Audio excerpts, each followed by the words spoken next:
नमस्कार दोस्तों। आज मैं प्रोफेसर डॉक्टर अरुणा राजेंद्र शुक्ला सभी को नमस्कार करती हूँ और आज मैं आपके सामने बांधो न नाव इस ठाव बंधु सूर्यकांत त्रिपाठी निराला जी की कविता पेश करने जा रही हूँ। इस निराला जी की कविता में हम कविता का पाठ करेंगे, कविता का सारांश देखेंगे और कविता की व्याख्या हम करने जाएंगे। फिर भी प्रमुख रूप से इस कविता में हम क्या पढ़ेंगे? कवि सूर्यकांत त्रिपाठी निराला जी का परिचय हम देखेंगे, कविता का पठन करेंगे, कविता का सार देखेंगे, कविता का सारांश देखेंगे, कविता के पदों की व्याख्या भी हम करेंगे। प्रमुख मुद्दों पर इस प्रकार से विचार हम कविता के ऊपर करने जा रहे हैं।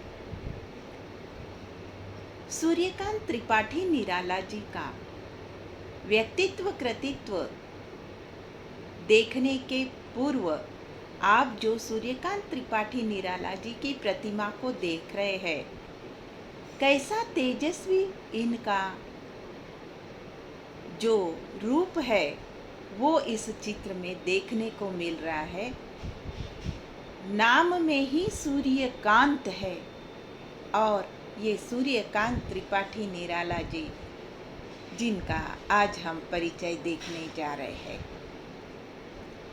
सूर्यकांत त्रिपाठी निराला जी, इनका जन्म 1899 ईस्वी सन में हुआ तथा निधन की तिथि भी इनकी दर्शाई गई है 1969। सूर्यकांत त्रिपाठी निराला जी का जन्म 1899 ईस्वी सन में बंगाल के महिषादल राज्य में हुआ। उनका जीवन बड़ा ही दुखद रहा है। पिता का असामयिक निधन तथा इनकी युवावस्था में ही पत्नी का निधन इनके लिए कष्टपूर्ण रहा। ये काव्य के क्षेत्र में पंत के साथ आए। इन्होंने समन्वय व मतवाला का संपादन कार्य भी किया। निराला जी 1916 से 1958 ईस्वी सन तक काव्य साधना करते रहे। मानव की पीड़ा परतंत्रता के प्रति तीव्र आक्रोश इनकी कविताओं में दृष्टिगत होता है तथा अन्याय एवं असमानता के प्रति विद्रोह की भावना उनमें सर्वत्र व्याप्त है। हिंदी कविता में स्वच्छंद छंद रचना का सूत्रपात निराला ने किया। उनके काव्य की भाषा संस्कृत निष्ठ खड़ी बोली है जिसमें स्वर लय की प्रधानता है तथा ओज पूर्णता का गुण विद्यमान होता हुआ दिखाई देता है। सूर्यकांत त्रिपाठी निराला जी की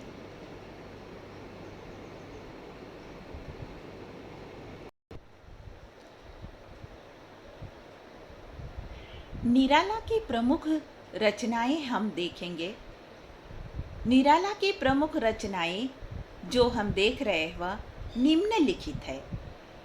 बादल राग कविता में निराला जी ने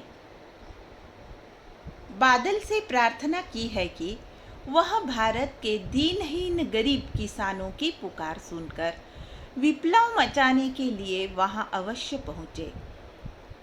निराला की इन बातों से स्पष्ट है कि वे सामाजिक विषमता को समाप्त कर समता स्थापित करना चाहते हैं। वन बेला, तोड़ती पत्थर, भिक्षु, बादल राग जैसे कविताओं में निराला ने निम्न जन अथवा सर्वहारा की शक्ति को पहचानने का कार्य किया। निराला जी की विधवा, भिक्षु, दीन, बहु जैसी कविताएं समाज के विभिन्न वर्गों के प्रति सच्ची सहानुभूति प्रकट करती है। तोड़ती पत्थर कविता प्रगतिवादी कविता है। इसमें एक महिला मजदूर की दुर्दशा का चित्रण है। वह महिला तपती दोपहरी में सड़क के किनारे भारी हथौड़े से पत्थर को तोड़ती है। वहाँ दूसरी ओर पूंजीपतियों ने छाया भरे पेड़ों को भी अपने घर की चारदीवारी में कैद कर रखा है। शोषक वर्ग निर्मम है, जो दीनहीन लोगों को छाया भरे अपने घर के पेड़ों के नीचे भी बैठने को सुविधा नहीं देता। निराला के काव्य में उनके व्यक्तित्व के अनुरूप विभिन्न विरोधी विषयों का समावेश हुआ है। प्रेम और निर्वेद, ओज और करुणा, विनय और विद्रोह, स्वच्छंदता और भक्ति, गंभीरता और हास्य जैसे परस्पर विरोधी प्रवृत्तियों का समन्वय उनके काव्य में दृष्टिगोचर होता है।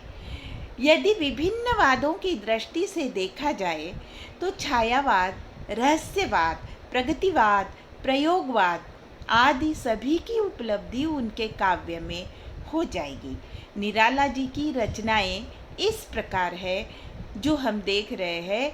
अनामिका 1923 ईस्वी सन में प्रकाशित हुई, परिमल 1929 ईस्वी सन में प्रकाशित हुई, अणिमा 1943 ईस्वी सन में प्रकाशित हुई, गीतिका 1936 ईस्वी सन में प्रकाशित हुई, तुलसीदास नामक जो रचना है 1938 ईस्वी सन में प्रकाशित हुई, राम की शक्ति पूजा 1938 ईस्वी सन में, बेला 1946 में, नए पत्ते 1942 तथा अर्चना 1950, आराधना 1953 ईस्वी सन में प्रकाशित होती हुई दिखाई देती। यह उनकी निराला जी की प्रमुख रचनाओं का परिचय यानी कृतित्व के रूप में निराला जी ने अपनी कृतियों का जो लेखन किया है उसको हमने देखा है।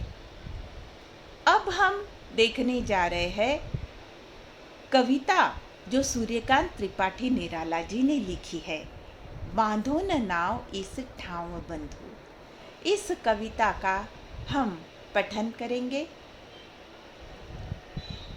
बांधो ना नाव इस ठाव बंधु, बांधो ना नाव, बांधो ना नाव इस ठाव बंधु।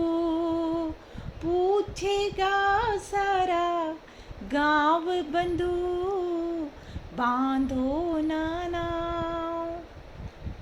यह घाट वहीं जिसे पर हंस कर वह कभी नहाती दस कर।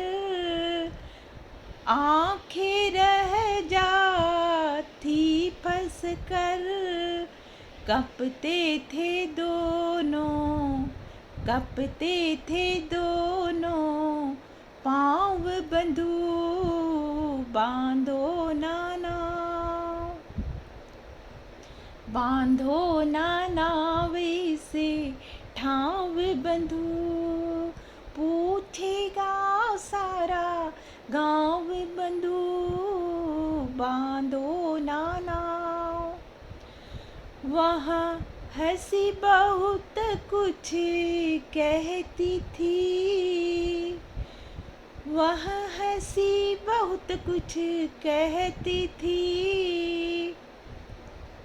फिर भी अपने में रहती थी, सबकी सुनती थी, सहती थी।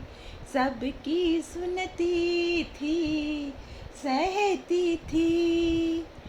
देती थी, देती थी, देती थी सबके दाव बंधु, बांधो ना नाव, बांधो ना, बांधो ना नाव इसे ठाव बंधु, पूछेगा सारा गांव बंधु। अभी अभी हमने कविता का पठन किया, गायन किया तो भी चलेगा। अब हम इस कविता का सर्वप्रथम सार देखेंगे। सूर्यकांत त्रिपाठी निराला का यह गीत स्मृतियों के माध्यम से अतीत को वर्तमान में लाता है, साथ ही एक दार्शनिक संदेश भी देता है। निराला अपनी पत्नी की मृत्यु के कुछ दिनों बाद ससुराल जाते हैं। ससुराल के गांव के पास एक नदी बहती है।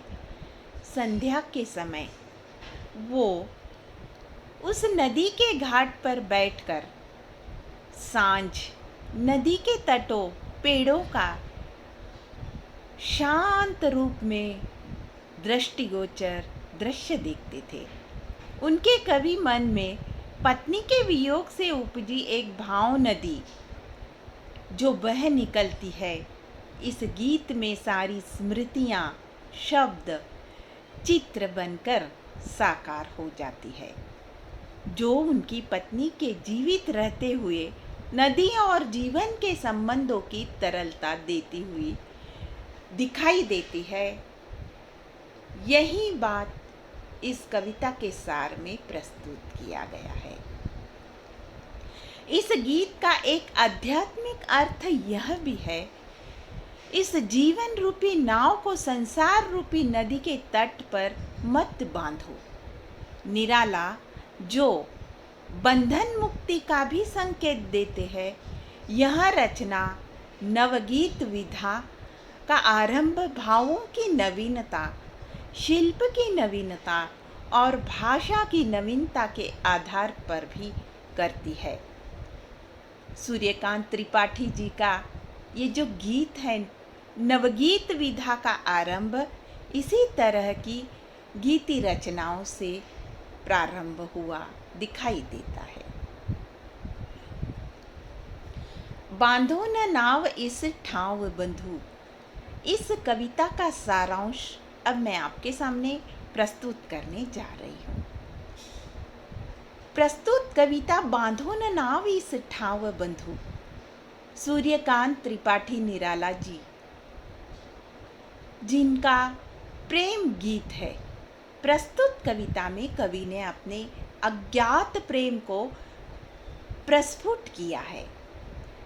निराला जी ने अपने अव्यक्त प्रेम को इस गीत के माध्यम से अभिव्यक्ति प्रदान करने का प्रयत्न किया है।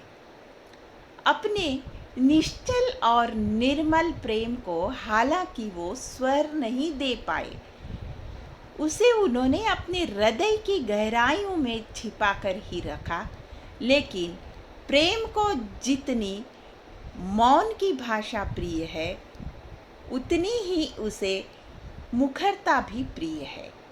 इसीलिए मल्लाह को उस घाट पर अपनी नाव बांधते देख निराला जी को अपने अव्यक्त प्रेम की विस्मृति हो आई। वे याद करते हैं कि यह वही घाट है जहाँ पर उनकी प्रेमिका हंस हंस कर नहाती थी और कवि उसे छिप छिप कर देखा करते थे। हालांकि भय के कारण उनके पैर कांपने लगते थे, लेकिन प्रेम विवश वे अपनी प्रेमिका को निहारने लगते थे। कवि को यह भी पता था, वह भी संभव था उनसे प्रेम करती थी, क्योंकि अपने सवालों के जवाब उन्हें अपनी प्रेमिका की हंसी में मिल जाते थे।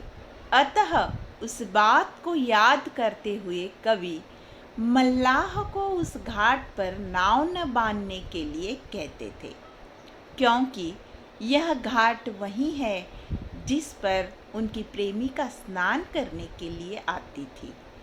वे उस स्थान की यादों को अपने दिल में संजोए हुए हैं। वह स्थान उनके लिए बहुत महत्व रखता है। संभवतः इसीलिए कवि निराला मल्लाह को उस स्थान पर अपनी नाव बांधने से मना कर रहे हैं। कविता स्त्री के प्रति समाज की रूढ़िवादी विचारधारा को भी प्रदर्शित करती है। पुरुष प्रधान समाज में स्त्री को गूंगा बहरा बना दिया जाता है। जहाँ पुरुष को अपनी इच्छाओं को प्रदर्शित करने का सामाजिक अधिकार है, वहीं स्त्री की आवाज़ को दबा दिया जाता है। वहाँ अपनी इच्छाओं को मुखर नहीं कर सकती। प्रेम की प्रतिक्रियाएं करना मानो उसके लिए पाप या अधर्म के समान है, परंतु यह कहना अनुचित नहीं है कि यदि स्त्री अपने प्रेम व काम की चेतनाओं को जड़ कर लेती है तो इसका तात्पर्य यह नहीं कि वह निःशक्त है। उसकी अपेक्षित हंसी में सभी सवालों के जवाब है। अपनी इस हंसी के माध्यम से वह अपना विरोध अप्रत्यक्ष रूप से दर्ज करा देती है। कहते हैं, वह हंसी बहुत कुछ कहती थी, फिर भी अपने में रहती थी, सबकी सुनती थी, सहती थी, देती थी सबके दांव बंधु, देती थी सबके दांव बंधु। अतः प्रस्तुत कविता निराला जी की अव्यक्त प्रेम की अभिव्यक्ति ही नहीं, अपितु लोक चेतना की उपस्थिति भी दर्ज कराती है। स्त्री असहाय होकर भी शक्तिहीन नहीं होती, वह सभी सवालों का जवाब देना भी जानती है। कविता में स्त्री की उसी शक्ति का परिचय पुरुष प्रधान समाज को भी कराया गया है। अब मैं आपके सामने बांधो न नाव इस ठाव बंधु के कुछ पदों की व्याख्या प्रस्तुत करना चाहती हूँ। ये प्रस्तुति करने के पूर्व हम कविता के पद देखेंगे। बांधो न नाव इस ठाव बंधु, पूछेगा सारा गांव बंधु। यह घाट वहीं जिस पर हंसकर, वह कभी नहाती थी धंसकर। आंखें रह जाती थी फंसकर, कांपते थे दोनों पांव बंधु। बांधो न नाव इस ठाव बंधु। निराला जी कहते हैं कि मल्लाह, इस घाट पर अपनी नाव मत बांधो, अन्यथा सारा गांव मुझसे इस विषय पर पूछेगा। तात्पर्य यह कि कवि अपने अज्ञात प्रेम की विस्मृति करते हुए मल्लाह को उस स्थान पर नाव बांधने के लिए मना कर रहे हैं जहां उनकी प्रेमिका प्रतिदिन आया करती थी। कवि कहते हैं कि अरे भाई, यह घाट वही घाट है जहाँ पर नायिका हंसती हुई नहाया करती थी और उसकी सुंदरता को देखकर मेरी आंखें उसके प्रेम में फंसती जाती थी, अर्थात मैं उसकी सुंदरता को केवल निहारता ही रह जाता था। हालांकि इस भय से कि कोई मुझे देख ना ले, मेरी टांगे थर थर कांपती रहती थी, फिर भी उसे देखने का मोह मैं छोड़ नहीं पाता था। इस पदों के अंदर विशेषता यह पाई गई है कि कवि ने उपरोक्त पद में अपने अज्ञात प्रेम की ओर संकेत किया है। चित्रोपमा शैली का प्रयोग इस पदों में किया गया है। माधुर्य, गुण, अभिधा, शब्द शक्ति का प्रयोग भी इसमें पाया गया है। अगले पदों को हम देखेंगे। वहाँ हंसी बहुत कुछ कहती थी, फिर भी अपने में रहती थी, सबकी सुनती थी, सहती थी, देती थी सबके दांव बंधु। बांधो ना नाव इस ठाव बंधु। कवि कहता है कि उसकी प्रेमिका ही उनसे प्रेम करती थी, लेकिन उस प्रेम को अभिव्यक्ति नहीं दे पाई। वहाँ निराला जी कहते हैं कि उसकी हंसी बहुत से प्रश्नों का उत्तर देती है, फिर भी उसने स्वयं को सीमा में ही रखा। वहाँ सबकी सुनती थी और सब कुछ सहती थी तथा सबके सवालों का जवाब भी वह देती थी और बहुत ही सहजता से वह ना कुछ कहते हुए भी जवाब दे देती थी। कहने का तात्पर्य यही है कि वह हंसती हुई तथा सबकी सुनती और सहती हुई अपनी उपस्थिति और शक्ति का आभास सबको करा देती थी। इस कविता की जो पद है, इस पदों की व्याख्या हमने प्रस्तुत की। अब हम इस पदों की क्या विशेषता रही है जो सूर्यकांत त्रिपाठी निराला जी ने लिखी है। प्रस्तुत पद में पुरुष प्रधान समाज में नारी की मूक बधिर स्थिति का वर्णन किया गया है। स्त्री अपनी हंसी के माध्यम से भी अपना विरोध दर्ज करा देती है। स्त्री का गहन विश्लेषण कवि द्वारा किया गया है। इस पदों में माधुर्य गुण का प्रयोग किया गया पाया गया है।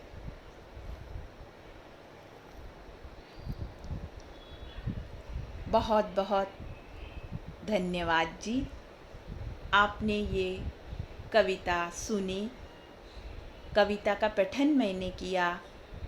रचनाकार सूर्यकांत त्रिपाठी निराला जी, इनका व्यक्तित्व और कृतित्व से आज हम परिचित हुए तथा कविता का सार, कविता का सारांश और साथ ही साथ हमने कविता के पदों की व्याख्या को भी प्रस्तुत किया है।